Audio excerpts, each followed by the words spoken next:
सरकारी नोकरीची तयारी करणाऱ्या उमेदवारांसाठी एक मोठी आणि आनंदाची बातमी समोर आली आहे। UPSC म्हणजेच केंद्रीय लोकसेवा आयोगाने तब्बल 828 पदांसाठी भरती जाहीर केली आहे। या भरतीमध्ये 124 प्राचार्य आणि 704 उपप्राचार्य पदांचा समावेश आहे।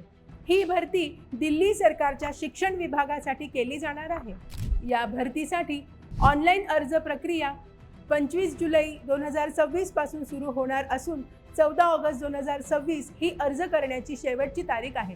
त्यामुळे इच्छुक उमेदवारांनी शेवटच्या दिवसाची वाट न पाहता वेळेत अर्ज करावे। अर्ज UPSCच्या अधिकृत वेबसाईटवर ऑनलाईन पद्धतीने करता येणार आहे। पात्रतेबाबत सांगायचं झालं तर प्राचार्य पदांसाठी पदव्युत्तर पदवी BEd आणि किमान 10 वर्षांचा अध्यापनाचा अनुभव, तर उपप्राचार्य पदांसाठी पदव्युत्तर पदवी BEd आणि संबंधित अध्यापनाचा अनुभव आवश्यक आहे। वयोमर्यादा आणि इतर अटी पदानुसार वेगळ्या असल्याने अर्ज करण्यापूर्वी अधिकृत जाहिरात काळजीपूर्वक वाचणे आवश्यक आहे।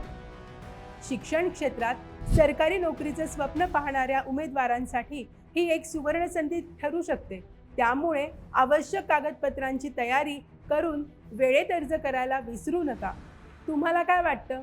अशा मोठ्या प्रमाणावर भरती झाल्यास शिक्षण क्षेत्रातील रिक्त पदांचा प्रश्न सुटण्यास मदत होईल? तुमचं मत कमेंटमध्ये नक्की सांगा आणि व्हिडिओ आवडला असेल तर लाईक आणि शेअर करायला विसरू नका।